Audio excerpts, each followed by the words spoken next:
Hi hello welcome to our channel VN கிரியேட்டிவிட்டீஸ்.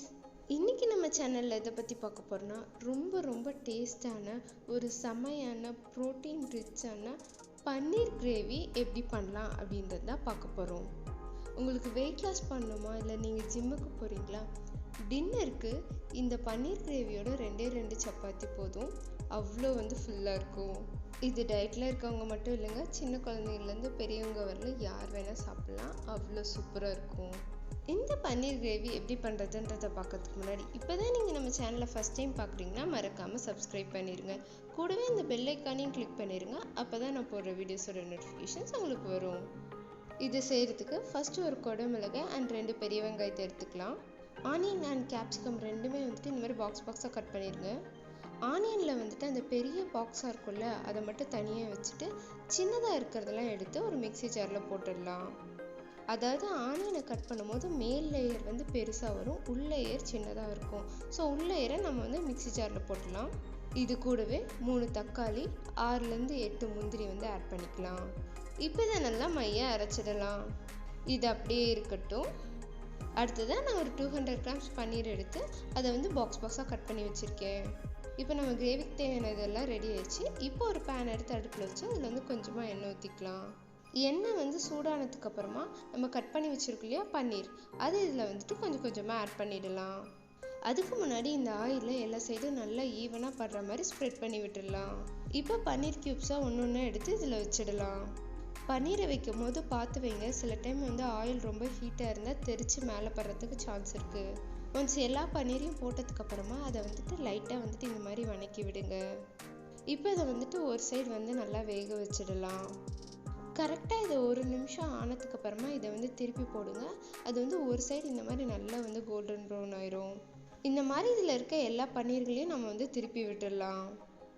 இந்த பன்னீர்களை ரொம்ப நேரம் ஒரே சைடில் வச்சுருக்காதீங்க. அப்படி வச்சுருந்தீங்கன்னா அது ஓவர் குக் ஆகி அது கோல்டன் ப்ரௌனுக்கு பதிலாக பிளாக் கலரில் மாறிடும். இப்போ பாருங்கள், இந்த பன்னீர் எல்லாத்தையும் திருப்பி போட்டாச்சு. இப்போ இந்த சைடு அதே மாதிரி நல்லா கோல்டன் ப்ரௌன் ஆகிற வரலும் 1 மினிட் நம்ம இதில் சாட்டே பண்ணி எடுத்துக்கலாம். இப்போ பாருங்கள், எல்லா பன்னீரும் 2 சைடு நல்லா கோல்டன் ப்ரௌன் ஆகிடுச்சு. இப்போ இந்த பன்னீர்களை ஓரமாக நகர்த்தி விட்டுட்டு நம்ம கட் பண்ணி வச்சுருக்கோம் இல்லையா ஆனியன் அண்ட் கேப்சிகம், அதை இதோட ஆட் பண்ணிக்கலாம். இப்போ இந்த ஆனியன் அண்ட் கேப்சிகமை 1 சைடாக வச்சுட்டு நல்லா வணக்கிடுங்க. ஒரு நிமிஷம் இதை வணக்கினதுக்கப்புறமா நம்ம பன்னீர் வச்சுருக்கோம் இல்லையா அதோட சேர்த்து நல்லா மிக்ஸ் பண்ணி எல்லாத்தையும் ஒன்று வணக்கிடலாம். இந்த ஆனியன் அண்ட் கேப்சிகம் ஃபுல்லாக குக் ஆகக்கூடாது. அது ஒரு மாதிரி க்ரன்ச்சியாக நம்ம சாப்பிடும் போது இருக்கணும், அந்தளவுக்கு குக் ஆனால் போதும். ஸோ இதை நம்ம ரொம்ப நேரம் வணக்க தேவையில்லை. ஒரு நிமிஷம் அல்லது 2 நிமிஷம் மட்டும் வணக்கினா போதும். அந்த கேப்சிகம்லேருந்து ஒரு பியூட்டிஃபுல் அரோமா வரும். அது வரும்போது நம்ம வணக்கத்தை ஸ்டாப் பண்ணி அடுப்பை ஆஃப் பண்ணிடலாம். இப்போ பாருங்கள், கரெக்டாக நான் இதை வணக்கி 2 நிமிஷம் ஆயிடுச்சு. ஆனால் அந்த கேப்சிகம்லேருந்து நல்ல ஒரு அரோமா வருது. இந்த ஸ்டேஜில் அடுப்பை ஆஃப் பண்ணிடலாம். அடுத்ததாக ஒரு பேன் எடுத்து அடுப்பில் வச்சு அதில் கொஞ்சமாக எண்ணெய் ஊற்றிக்கலாம். நீங்கள் அதே பேனை யூஸ் பண்ணுறதா இருந்தாலும் யூஸ் பண்ணலாம். நான் கொஞ்சம் பெரிய பேனாக வேணுங்கிறதுக்காக வேறு ஒன்று வச்சுருக்கேன்.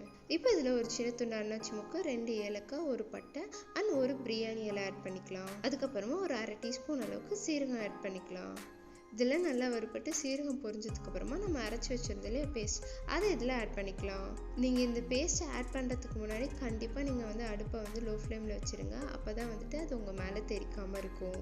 இப்போ இதை நீங்கள் இந்த எண்ணெயிலே நல்லா மிக்ஸ் பண்ணி விட்டுடலாம்.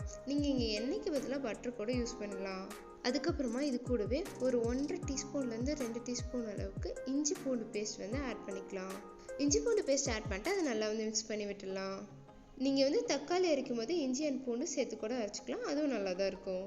அடுத்ததாக இது கூடவே ஒரு 1/4 டீஸ்பூன் மஞ்சள் தூள், 1/2 டீஸ்பூன் மிளகாய் தூள் அண்ட் 1 டீஸ்பூன் அளவுக்கு கரம் மசாலா ஆட் பண்ணிக்கலாம். ஆட் பண்ணிட்டு அதை நல்லா மிக்ஸ் பண்ணி விட்டுடலாம். இந்த சமயத்தில் அடுப்பை லோ ஃப்ளேம்லேயே வச்சுருங்க. அப்போ தான் மசாலா கருகாமலையும் அடிப்பிடிக்காமையும் இருக்கும். இதை கரெக்டாக ஒரு 1லேருந்து 2 நிமிஷம் நல்லா மிக்ஸ் பண்ணி விட்டுருங்க. பாருங்கள், இதை நல்லா மிக்ஸ் பண்ணி கொதிக்க ஆரம்பிச்சிச்சு. இந்த ஸ்டேஜில் ஒரு 1/2 டீஸ்பூன் அளவுக்கு மல்லித்தூள் ஆட் பண்ணிக்கிறேன். இப்போ இதையும் சேர்த்து நல்லா மிக்ஸ் பண்ணி விட்டுடலாம். நான் ஏன் மற்ற மசாலா சேர்க்கும் போது மல்லித்தூள் சேர்க்கல அப்படின்னா, மற்ற மசாலாவோட பச்சை வாசம்லாம் போனதுக்கப்புறம் இது சேர்த்திங்கன்னா இது ஒரு தனி மணமும் சுவையும் கொடுக்கும். மல்லித்தூளை நல்லா மிக்ஸ் பண்ணதுக்கு அப்புறமா இதுக்கு தேவையான அளவு தண்ணி ஊற்றி அடுப்பை வந்து ஹை ஃப்ளேமில் வச்சுருங்க.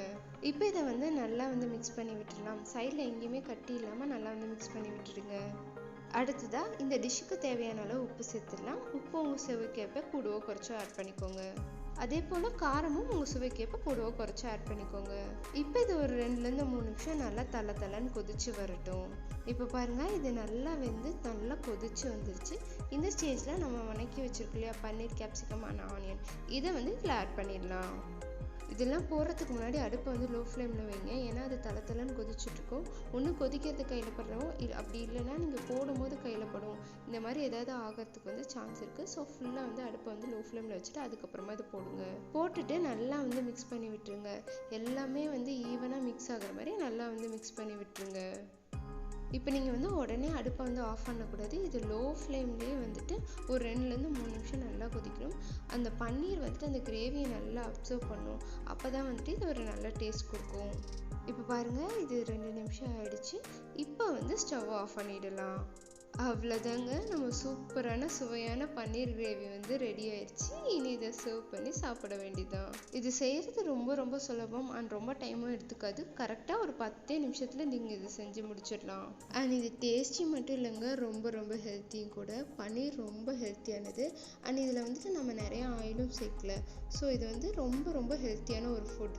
எஸ்பெஷலி நீங்கள் வந்து டயட்டில் இருக்கீங்க, ஜிம்முக்கு போகிறீங்கன்னா 2 சப்பாத்தியோட இந்த பன்னீர் கிரேவி வச்சு சாப்பிடுங்க. அதுவே போதுமானதாக இருக்கும். இந்த வீடியோவை டேஸ்டியாக அண்ட் ஹெல்த்தியாக வந்து சாப்பிட்டு வெயிட் லாஸ் பண்ணணும்னு நினைக்கிற உங்கள் ஃப்ரெண்டுக்கு ஷேர் பண்ணி விடுங்க. நீங்களும் இதை செஞ்சு பார்த்து எப்படி இருந்தது அப்படின்றத எனக்கு கமெண்ட்டில் சொல்லுங்கள். இந்த வீடியோ பிடிச்சதுன்னா லைக் பண்ணுங்கள், ஷேர் பண்ணுங்கள், கமெண்ட் பண்ணுங்கள் அண்ட் மறக்காமல் சப்ஸ்கிரைப் பண்ணிடுங்க. தேங்க்யூ ஃபார் வாட்சிங். பை.